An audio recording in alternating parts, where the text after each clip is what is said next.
Fala pessoal, bom dia, tudo bem? Sejam bem-vindos ao canal Daniel Lopes, é sempre um prazer e uma honra contar com a sua audiência e a gente está perguntando aqui hoje, será que o pessoal amarelou ou será que isso tudo é parte de uma grande estratégia aí de operação psicológica, né, de influência nas mentes e nos corações da população? É a pergunta que eu faço hoje e antes da gente tentar responder essa pergunta, convido você a seguir lá o meu outro canal, Manual da Independência, primeiro link aqui embaixo na descrição do vídeo. Tenho certeza que você vai gostar demais do conteúdo lá, porque é conteúdo prático sobre finanças, sobre investimentos, sobre empreendedorismo. Eu tenho certeza que vocês vão gostar demais. Sigam lá, ok? Pessoal, a gente está vendo aí um enorme esforço de recuo nas forças de oposição, né? O pessoal propondo diálogo, propondo conversa, propondo até pactos, né? Pessoas ali de grande expressão no cenário político nacional fazendo ali interlocuções, né? A gente vê pessoas falando, não, nós precisamos ter um canal de comunicação para evitar os ruídos, né? A gente precisa sentar de novo para conversar, porque o povo brasileiro está precisando aí de apoio nesse momento, né? A gente tem que vencer as questões mais práticas e tal.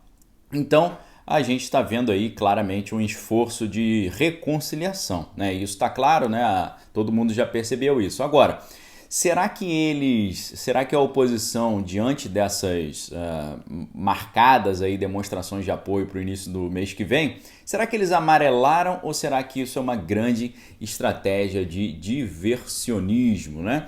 Diversionismo, lembrando aqui que segundo o dicionário Oxford Languages, né, diversionismo é um estratagema usado para impedir que se discuta algo que realmente importa, fazendo com que ocupe-se todo o tempo para um assunto diferente ou desviando a atenção dos participantes para outro tema do que deveria ou do tema atual que está sendo tratado. Diante dessas definições, a gente fica pensando, será que eles amarelaram ou será que é um diversionismo? A gente fica pensando nesse sistema da lógica clássica, né, da lei da não contradição, né? Uma coisa é uma coisa ou ela é outra coisa. Ela não pode ser duas coisas ao mesmo tempo, ela não pode ser e não ser ao mesmo tempo, né? A gente tende a pensar assim. Só que hoje em dia já existem outras maneiras de pensar, né, de organizar o pensamento como a própria lógica paraconsistente. A lógica paraconsistente, ela nos dá embasamento para a gente dizer, olha, eu digo para você, as duas coisas estão funcionando ao mesmo tempo. Ao mesmo tempo eles amarelaram e ao mesmo tempo é diversionismo. Eles estão querendo ganhar tempo, eles estão querendo ver se o presidente aí sente-se atraído por essa reconciliação e ele propõe ali baixar o nível de tensão, né? Se ele emite uma fala para sua base de apoio, pessoal, vamos dar uma aliviada, não precisa não, deixa disso, né? Eu não vou mais participar, não vou mais estar com vocês lá no dia marcado e tal. Eu creio que são as duas coisas ao mesmo tempo. Já que eu citei a ideia da lógica paraconsistente, né? Inclusive vou deixar links aqui embaixo para quem quiser estudar mais. Dentro da lógica paraconsistente, eles vão para além do princípio da não contradição, né? Ou seja, uma coisa pode ser e não ser ao mesmo tempo. Um exemplo simples é o seguinte, né? Alguém poderia dizer assim, o indivíduo que vê, ou seja, se ele enxerga, ele não é cego. E se ele é cego, ele não enxerga. Ele não pode ser cego e enxergar ao mesmo tempo. Só que dentro da semântica, a gente pode falar, né? O homem é cego, mas vê. Porque a pessoa pode ser cega para algumas coisas e não cega para outras, ok? Então, pode ser cego e não ser cego ao mesmo tempo. Por isso que eu uso aqui a brincadeira da lógica paraconsistente para dizer para vocês que, para mim, ao mesmo tempo eles amarelaram e ao mesmo tempo eles estão usando uma estratégia de diversionismo, tá bom? Agora, uma coisa muito importante para nós entendermos o que realmente está acontecendo é você perceber a diferença entre a fala e as atitudes. A fala é muito importante porque a fala influencia, a fala tem o poder de persuasão, a fala tem força de convencimento, mas na prática são as decisões do dia a dia que definem o que realmente está em jogo. Não é verdade? Não adianta nada falar uma coisa e fazer o contrário. Tem até um princípio bíblico, né? Jesus falava, o que é melhor? Você dizer que vai fazer e não fazer,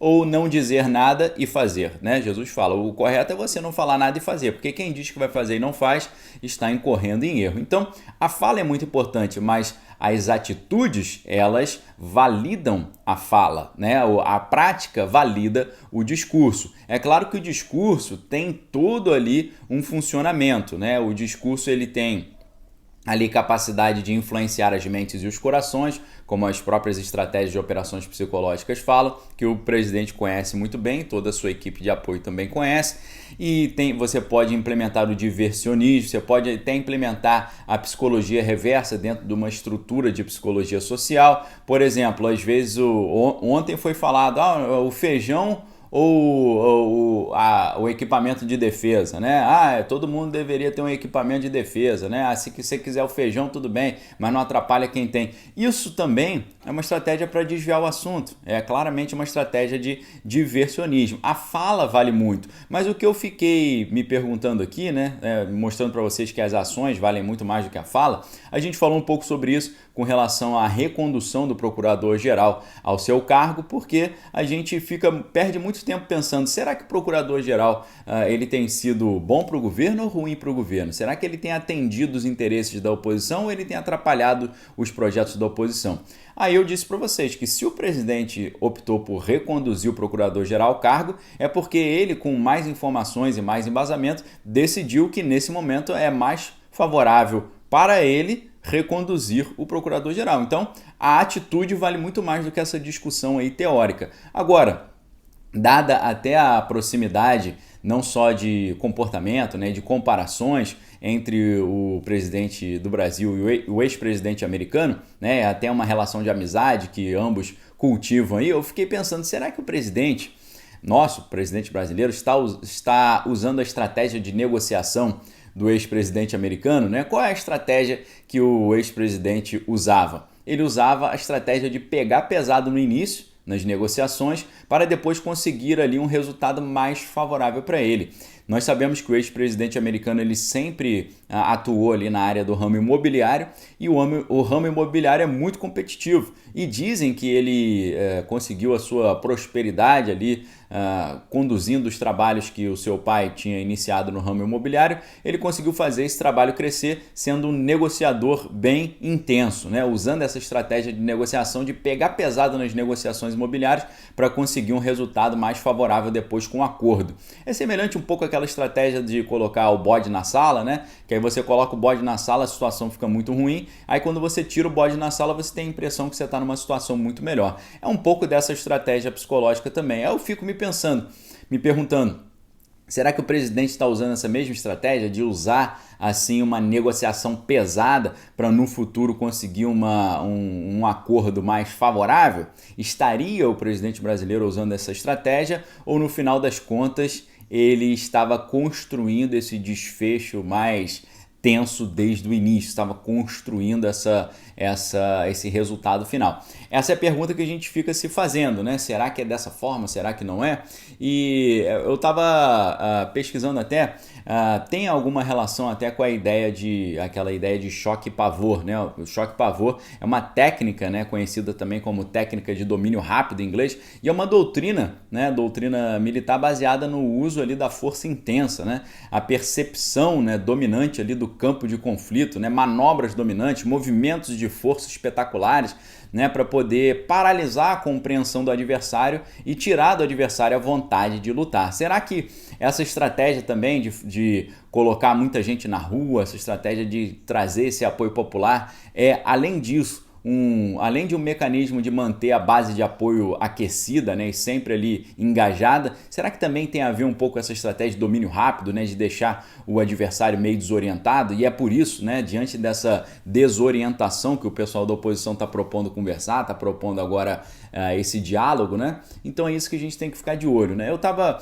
pensando assim, preparando esse conteúdo de hoje, me lembrei da famosa música do Led Zeppelin, né, o Stairway to Heaven, né, tem um trechinho logo no início ali que ele fala sobre pois você sabe que às vezes as palavras têm dois significados, né, a questão da semântica, né, do significado das palavras, né, é a polissemia, ou seja, as palavras podem ter vários significados e as falas elas podem ter repercussões distintas, né?